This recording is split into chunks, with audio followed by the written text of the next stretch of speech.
Thank you, Mr. Speaker. This afternoon, this body is going to come together, and in bipartisan fashion, I think that's normally a good thing, in bipartisan fashion, they will applaud themselves for fixing the Highway Trust Fund. And like the proverbial magician that takes the shiny object in one hand to distract you, they will, with sleight of hand, with the other hand, borrow $8.1 billion when the American people aren't watching. I want to refer you to the chart on my left, and you will see three lines. I want to talk about the bottom two first.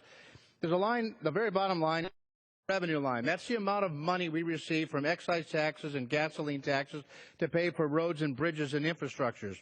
The red line above it is the expenditure. That's the money that we're spending, and the difference between the two is the deficit. That's the borrowed money. I will show you where it is.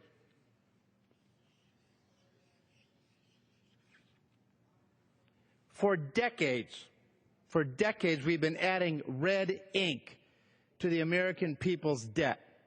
We've been borrowing billions of dollars annually each year to spend on our infrastructure rather than telling the American people the truth. That if we believe, as members of Congress and this body, that roads and bridges and airports are important enough to buy, they're important enough to pay for.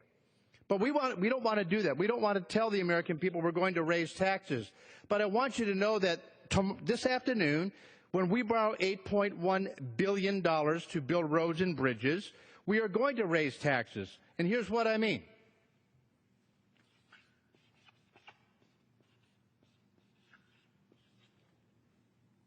We are going to raise taxes on kids, on our children, on my 11-year-old grandson. And you want to know why? Because we don't want to tell them, we don't want to tell adults today that they have to pay for the roads and bridges that they buy today. What we'd rather do is say, you can have these things for free. We're going to wave the shiny magic object here. We're going to borrow money while telling the American people it's paid for. And then we're going to ask our children when they grow up to buy our roads and bridges when the bill comes due. And so we're perfectly fine raising taxes on kids, raising taxes on children. You want to know why? Because they can't vote. So let's tell them they got to pay for this stuff rather than us paying for this stuff. Remember, all deficit spending is nothing more than future taxation. What is the top line here, the hash line? Back in 1992, the last time that we raised the national gas tax, Congress, before I came here and before many of my colleagues came here, decided not to index the gas tax to inflation. And so our purchasing power is disappearing because we've left it where it is. Now, I'm going to use a green pen here.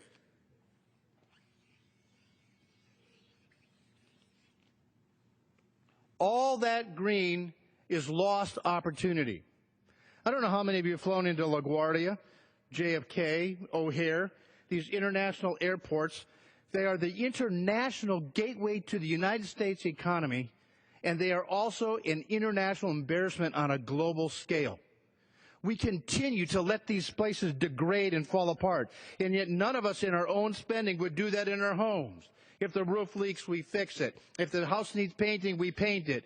We take care of these things and maintain them because they're our assets. They're what we're passing on to the next generation, and we've lost all this opportunity.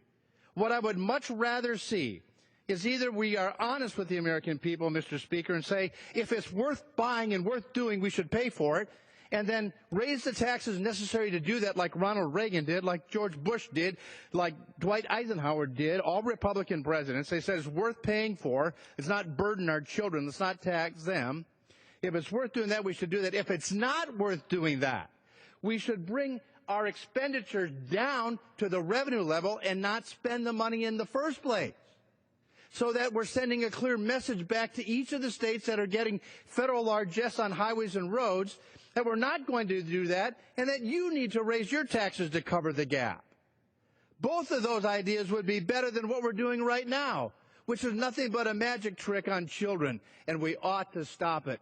And with that, Mr. Speaker, I yield back.